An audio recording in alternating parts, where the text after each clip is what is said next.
So it turns out that German preschools are planning on introducing masturbation rooms for 0 to 4-year-olds. There's no way to soft sell that one, I'm afraid. There's no way to have a more polite introduction. So I'm, if you don't know, I'm a father of four. Two of my children are under three. They don't need this. Let me just. They do not need this. This is totally unnecessary. Uh, I hate it. Sounds like quite a far right position to me, Yeah, I'm really radical. yeah, it turns out the reason I've consolidated this segment is because the normalization of paedophilia is not an isolated case, and we'll look at where it's coming on from on high and why. Now, this is something that people have compared to when I looked at the stuff on Twitter to Brave New World. And if you haven't read Brave New World, well, it turns out you can pay as little as £5 a month and watch Carl and Callum discuss its contents. I mean, this is exactly what they do in Brave. Yeah, when they're traumatizing that young boy at the start because the young girl doesn't want to play. Well, he doesn't. Yeah, but it's not just that. In the world of Brave New World, it's completely normal for there to be this kind of sexual exploration phase when they're about 6 years old. And Huxley was right that they would do this because they don't view they don't view there being any value in innocence, frankly. Yeah. There's no concept of childhood sanctity. Yeah. And they also believe that children can consent to this stuff. Yes. Which, as we'll learn, is an official UN position. Just every damn one. Yeah, Disappointed with the world. Just defund it, right? So just the first place I saw this was actually in Remix, where they were reporting on this, and this the title just speaks for itself. That the German kindergartens that promote sexual exploration rooms where children are encouraged to masturbate and touch each other. I mean, that's literally Brave New World. Yeah, not great. So in the German state of North Rhine-Westphalia, at least 2 nurseries are entertaining the idea of safe spaces where young children can retreat to masturbate, or as one daycare center in Kirpen puts it, quote, discover and satisfy themselves physically. German newspaper, Die Welt, reports how the nursery claims to offer children freedom to try out and establish sexuality, insisting that masturbation is something normal and that the establishment considers allowing self-gratification on its premises to be of great importance. To who? Why is it of great importance? Who is staffing the nurseries that would quite like children to have access to these facilities? I mean, maybe I'm just a conspiracy theorist, but I'm slightly worried about the child safeguarding implications here. What child safeguarding? Lack thereof, yeah. Bit worrying, but okay. In another daycare center in the state, this time in the town of Rheinberg, doctor games are prepared in adjoining rooms for children to explore the bodies of others, the German newspaper reports. So it's not just a space where children can do this to themselves with adult approval, but the adults are actually directing them to engage in some sort of sexual play. Okay. The rules issued by the nursery encourage children to pick those they wish to explore and urge them to do so carefully, telling them that no objects are to be introduced into orifices. This is just not a conversation that should be happening. No. Earlier this year in June, the German tabloid newspaper Bild reported on similar practices being encouraged in a daycare center in Hanover, which came to light after an email was sent to parents. In a 10-point guidance note, the center told parents about its intention to introduce, quote, doctor games in which children can, quote, pet and examine themselves and others. Quote, all children, especially preschoolers, are aware of the places in the facility where nudity and bodily exploration can take place. Now, I question the motivations behind this. I bet that the people who designed this do not have children of their own. Probably. Either that or they want access to other people's. Yeah. I just don't perhaps understand the logic of exposing someone to sexual contact from a very, very early age is somehow going to stop them from being sexualized when they're older. And also, trying to normalize sexual contact will not stigmatize it to such a sufficient extent that if an adult does go and try and prey on them, they won't think it outside the norm to run and tell someone. But isn't this just going to inculcate sexual behavior as a norm for the kids? And so if an adult does decide to prey on them, they won't raise an alarm bell? Quite possibly, yes. Okay, again, maybe I'm just a conspiracy theorist, but okay. Each child decides for themselves whether and with whom they want to play physical and sexual games. Girls and boys pet and examine each other only as much as comfortable for themselves and other children. The concept appeared to be supported by Pro Familia, the leading professional association on sexuality and partnership in Germany, which recently published recommendations to daycare centers encouraging the practice. Following public backlash, the Aue-Kita kindergarten in Hanover cancelled the project after a spokesperson from the Ministry of Education in the Lower Saxony state capital said, quote, the educational concept in this form endangers the well-being of the child. Duh. The CEO of the nursery's group management company later claimed that that the letter to parents had not been approved by the head office, Der Spiegel reported in July. In North Rhine-Westphalia, however, the local government doesn't appear to be fazed by the practice. When asked by Die Welt about the idea of children being encouraged to masturbate and touch each other sexually, the state's children's ministry, led by Green Josephine Paul, claimed that, quote, sexual behavior by children could not be prevented and insisted it had no plans to contact the daycare centers within its remit to discuss the matter. So, because it's going to happen anyway, everyone should engage in it, and it's okay and it's a good thing. But that's not true anyway. I mean, like, we don't encourage teenagers to masturbate in schools. We what, do we? The current sexual health guidance does. Yeah. Okay, when I was in school, Yes. it was not Insane at encouraged, times. right? Yeah, back when it wasn't crazy, you weren't encouraged to masturbate in schools, and most people didn't. Yeah. I didn't have this either, but as we covered recently, as MPs have found out, as Miriam Cates has contributed to the sex education guidance, even as local as Swindon, they had sex education guidance that had children create phallic objects out of vegetables and fluid out of masturbation lotion, endorsed by the council. Yeah. I mean, look, this is the sexualization of children. I take quite a balanced view on this. I grew up in Ireland, and the kind of the sex education, if you can call it that, we had there essentially put the fear of God into children. I'm in favor of that. About I'm in favor of that now. After hearing this, I'm in favor of that. Yeah, well, look, I think I tend to agree with you, but I think You don't have to children. Well, I think children do need age appropriate sexual education, but that is not encouraging sex acts. It's certainly not encouraging sex acts on school premises. But at the same time, I don't believe it's helpful or healthy to kind of, as I said, put the fear of God into children either on this topic, because at the end of the day, sexuality is part of human existence. But of course, we have to consider children's capacity to consent to this and to understand and appreciate these things. And I mean, safe spaces in kindergartens for children to masturbate. I mean, it's abhorrent. Yeah, there's a distinction between the age appropriateness. Anyone under the age of puberty should not be learning about this stuff anyway.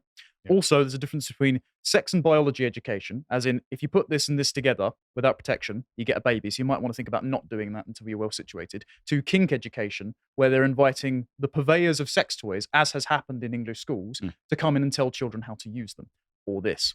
So I agree that there might be a sensible line, particularly with parental pre-approval, and mainly left up to the parents to have the birds and the bees talk, where biological realities must be taught in school. I mean, that's not happening at all. You've got this weird situation where they're taught the biology of sex up until the point of this, but also biology doesn't matter. Fine. And then on the other side of the line is, let's not teach babies to do this. Suppose that's just a radical position, but there you go. So where does this come from? Now, it hasn't slipped by me this is in Germany, where lots of bad ideas come from. A little while ago, you covered this, which was the Kentler experiments, which they Just as a quick summary of this, basically, a bunch of very smart and presumably childless academics decided we need to prevent Nazism from happening again. And one way of doing that was to somehow give orphan boys to pedophiles. because they thought it would lower sexual repression, which is what they thought was behind fascism. Yeah, not quite. I think if you traumatize a bunch of children, they actually might grow up to be really vengeful criminals. But I don't even care if that is the consequence. Just don't do it. Yeah. Just- Also just that, no. that sounds sensible. But it's not just the Germans, for once. It turns out this is actually all the way from the World Health Organization. Now, have you heard about the Comprehensive Sexuality Education Doctrine? Not really. Okay, so this is from UNESCO, the UNFPA, UNICEF, UN Women, UN AIDS, and the WHO. Now, UN AIDS is very important because a little while ago I covered with Josh in a segment the UN AIDS 21 principles. Have either of you heard of this? No. So on International Women's Day of this year, ironic, they released the UN 21 AIDS principles, which say that gender-affirming care should have no restrictions, that abortion should have no restrictions, that actually criminalizing pregnant mothers for taking drugs is misogynistic. So it's that critical race theory episode. Yes, it is essay that you very set much. up. So in the sort of canon of critical race theory, there was one particular one that suggested that it was an inbuilt prejudice that you thought that taking crack while being pregnant is bad. It's just your prejudice against having a crack baby. And honestly, they're right. I am prejudiced against young mothers taking crack. That's totally true. These aren't. I'm putting a value judgment, and that was the thing. They're essentially trying to divorce the state of affairs of each side from having value judgments placed on them. And I've decided, no, I think I'm well within my rights to place value judgments on those things. No crack babies, please.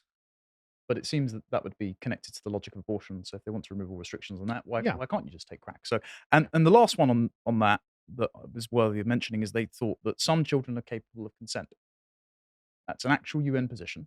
Right. So that informs all of this, and this is part of the 2030 agenda. So that's part of their education. So 17 Sustainable Development Goals, education. So they're going to roll that out across pretty much every country that has UN funding, including us. I think we're the fourth highest, which Brilliant. we shouldn't be. So they say why they're doing this. Sexuality education helps children prepare for and manage physical and emotional changes as they grow up, including during puberty and adolescence, while teaching them about respect, consent, and where to go if they need help. This in turn reduces risks from violence, exploitation, and abuse. Does it? Now, I would just define masturbation rooms in kindergartens as violence, exploitation, and abuse. Mhm. And if they're used to it, why would they feel so inclined as to raise the alarm if an adult is preying on them as well? And moreover, it's just not something that children of this age have any thought or concept of. Yeah, unless it's introduced to them. Yeah, unless it was an adult introducing to him. Like my 8-year-old is nearly 9, and he still has no concept of any of this. Mm. Good. Rightfully so. Yeah, I know. You Good. should still be climbing trees and doing. Well, yeah, actually, the thing that I'm particularly thinking of is that he brought home a really good stick the other day. And so a bunch of people online were like, you could turn that into a walking stick. And I thought, okay, yeah, actually, we will do that. And so I've ordered the things off Amazon, like, some sandpaper and some wood stain and stuff, so we can turn it into a walking stick. And that's the sort of thing that children of that age care about, not masturbation rooms, unbelievably. Well, it's been brought in under the guise of, inclusivity. I mean, we've, this drag queen story hour, traveling around schools in the UK. And, on the face of it, and some parents who don't look into this might think, oh, it's just, someone reading a story to my child. But then when you go and look at what this individual's wearing with the crotch literally bulging out of the tightly fitted kind of lycra, whatever they're wearing, you can see the inherent sexualization that's, part of this. So this is the problem. But if you dare to challenge it, then you are challenging someone's lived experience, someone's identity.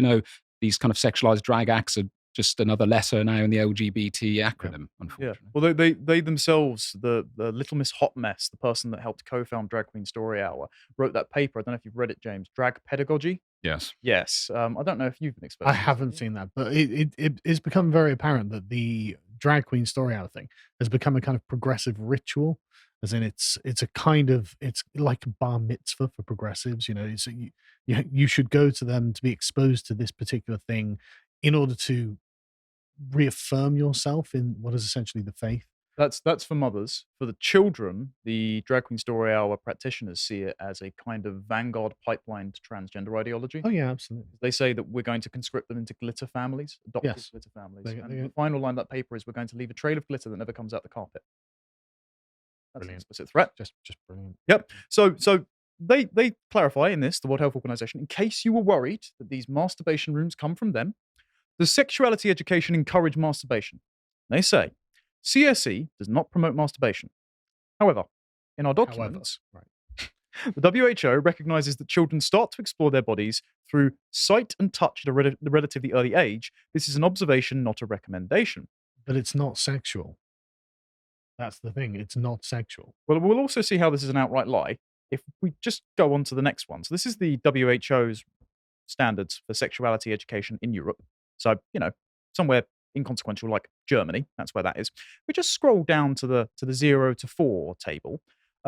Quote, under information, fertility and reproduction, human body development and the like, sexuality, there is. Enjoyment and pleasure when touching one's own body, early childhood masturbation, 0 to 4.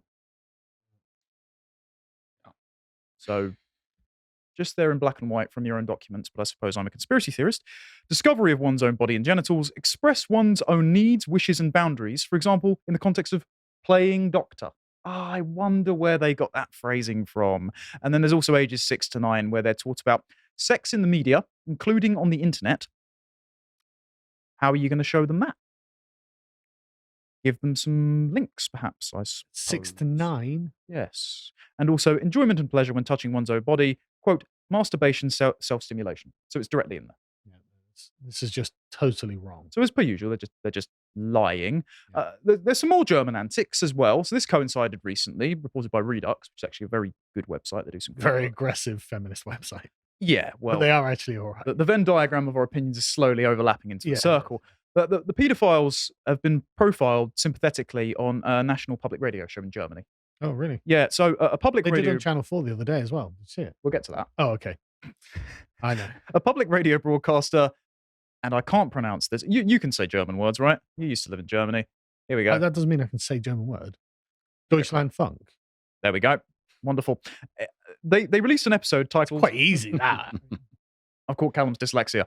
Under Control: How Paedophiles Live with Their Addiction. But the thing is, this was always going to be the final frontier of progressivism because, as far as they're concerned, the individual can never have done something wrong. The society around the individual is always at fault. The individual themselves is kind of this, honestly, this Rousseauian pure soul who is corrupted by society. And so the paedophile is probably the ultimate stigmatized minority that they will eventually run to defend, as you're seeing here. Well, the foremother of queer theory, Gail Rubin, literally wrote in her foundational paper that boy lovers are the most stigmatized group. There we go. You'd actually find fewer people advocating for their civil rights than you would for the communists. That's a near direct quote. It's just an inevitable consequence of their logical framework. Yeah, because if you're trying to if you make a virtue out of abolishing all boundaries, you get down to the final frontier of taboos. Sure, but it's also the presupposition that everyone is born good and corrupted by society that infuses everything what they do. Anyway. So this included the perspectives of 3 men who described themselves as, quote, non-offending paedophiles. I don't think there's such a thing. Well, I mean, great. I'm glad they describe themselves that way. Check their hard drives. Yeah. Look, I take a slightly different view on this, which is that paedophilia is a mental health disorder. Now, whether people say it's born out of something that's gone wrong in your brain or just pure evil, people can have that debate. But the truth of the matter is that if people have a thought or a feeling, the crucial thing, as far as I'm concerned, is that they do not in any which way act upon that. Mm-hmm. And I do have a concern that if we stigmatize thoughts in this way, then all you're doing is driving people with a proclivity towards thinking in this way, towards potentially acting on it. So, I do think it's important to have these conversations, and I do think it is possible. And there are people out there who would say that they have these thoughts, but they don't act on it. And, as far as I'm concerned, the most crucial thing is they never act on this. We'll get into the content of the conversation they had.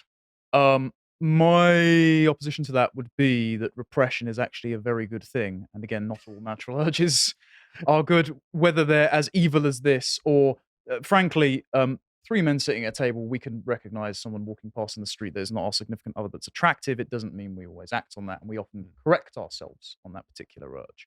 This is saying, well, it's actually, it's totally virtuous to not even correct yourselves on those thoughts. You shouldn't police your own thoughts at all. And it in no way leads to action, even though we find they do take some actions to be in the proximity. Also, I do think that you can kind of habituate yourself into liking certain things rather than others, right? And if you have a particular like for something that you know is unacceptable, then actually you have a moral responsibility to start habituating yourself. It's literally like the way you sort of acquire a taste when it comes to food.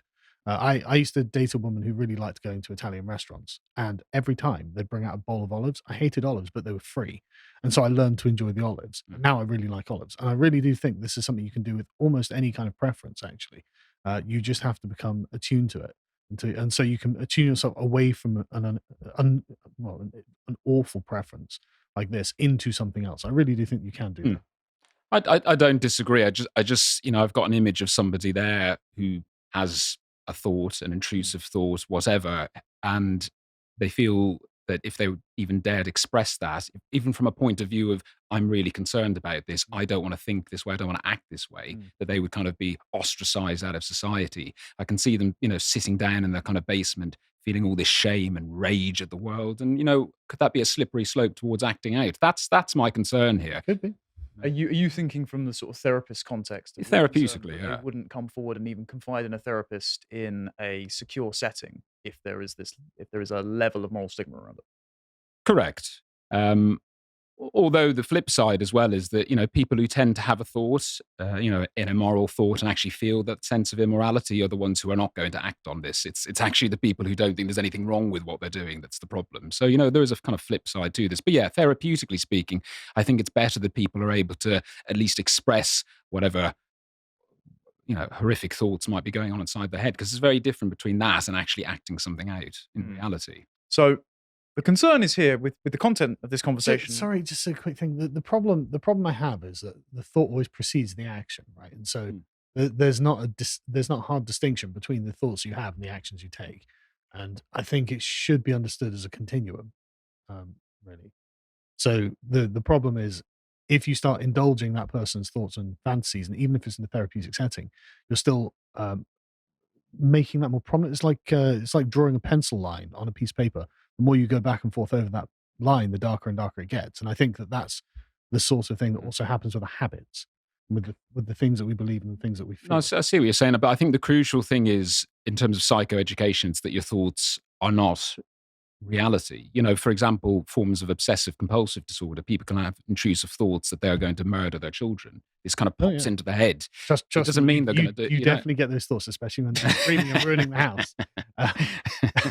But I totally take your point on that. That is true, and I agree that it's not fair to punish someone for merely saying, "I had this thought that I didn't really want to have." That's it, yeah. But I also think there is also the concern that actually you're kind of validating when you start going in this sort of therapeutic mold, and you find yourself with a person who is essentially, they've come to kind of a peace with this awful method of thinking and feeling. Repetition builds a frame of reference. Yeah, and so I'm not saying I have the answer, and I'm not saying you're right and I'm right and you're wrong or anything like that.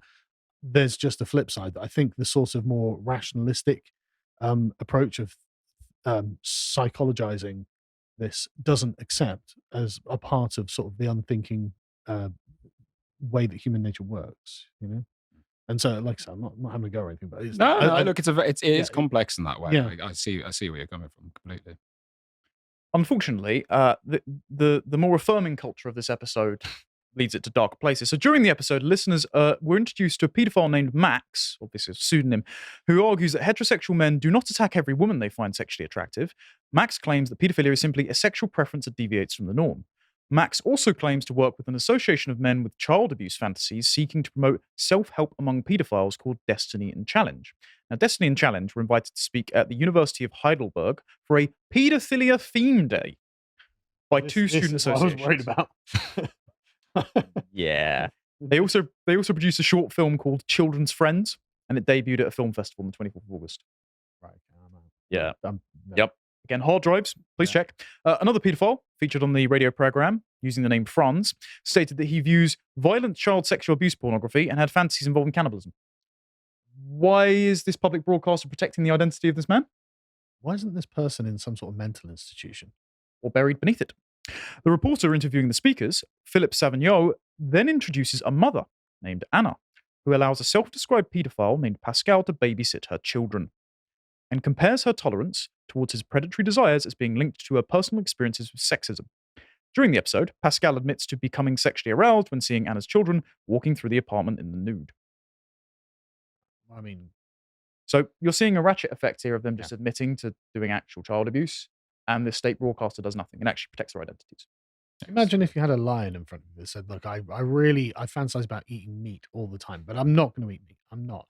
And you're like, "Great, because then we'll bring these little whole flock of sheep, or just a bunch of Bambis walk out, and it's like, right, we're just going to have them hang around the lion." We're like, well, one of them's going to get eaten eventually. Yeah. Also, last year, the German national government and Berlin Senate funded a play about minor attracted people. Of course, they did. Something's going on in Germany. There's a lot going on in Germany. And then there's also I've lived something. down there for 8 years. I can tell you there is a lot. Well, unfortunately, I've lived in the UK all my life, and there's something going on here as well. Because just to finish up, Channel 4, publicly owned. I don't know how much funding they get from the government. I'm not sure if they actually do, but still publicly owned. At least their expression is appropriate. Oh yeah, the people on the panel were very angry, but obviously they've provided anonymity to a man who admits to being a paedophile, admits to have done volunteering work with children before. Yeah. See, this is why I don't really believe them when they say, "Look, I don't want to molest children. I just want to spend all my time around children." Like, if that were me, I'd be like, right, I need to be like some sort of ice trawler fisherman or something. So I spend 6 months of the year in the Arctic Circle or something. So I've got, so there's just no chance, You not, I need to now volunteer with children. No. that's you lying, basically. No, well, I agree with that. And somebody, for example, who's an alcoholic shouldn't be going to work in a pub. And I think Yeah. it's not dissimilar to that. So you do have to question the motivation of these individuals. But yes, the way in which this has been framed, and particularly some of those examples from Germany, are, I mean, really quite scary. Yeah, and the scariest thing that I thought I'd finish on is just like these are all publicly funded bodies who haven't handed the information of these people over to the authorities. They're protecting their identities. They're endorsing it from the top. They're probably getting funding from the UN and WHO to do so, and we're also funding those bodies reciprocally. So defund the whole lot and stick them all in prison. I think that's probably a moderate approach. The problem with the German mind, right, is they've got this deep traditionalism that stigmatizes these sort of negative things. But then you get the very progressive German who says, I'm not traditional in any way, shape, or form, and therefore there's no stigma attached to any of these things. Therefore, I can do all of these things to the maximum extent because I don't accept the moral authority of tradition. Yeah, and the natural German character is the drive towards the absolute as Yes. well. So And so that's why you end up with the worst in Germany. great, lovely. Thanks for watching that segment from the podcast of the Lotus Eaters. I really hope you enjoyed it. If you did and you feel like supporting us, you can subscribe to the website for as little as £5 per month and get access to all of the premium videos and articles that we've got on there, including Josh's premium contemplation series, which is now up to episode 139. And this is actually part 3 of his cult series, where he will be talking about the rather sensitive topic of Scientology. And if you'd be interested in following Josh and finding more about what he does, then you can follow him on Twitter at JoshFirm and at Getter at Josh_Firm. Thank you very much for watching, and goodbye.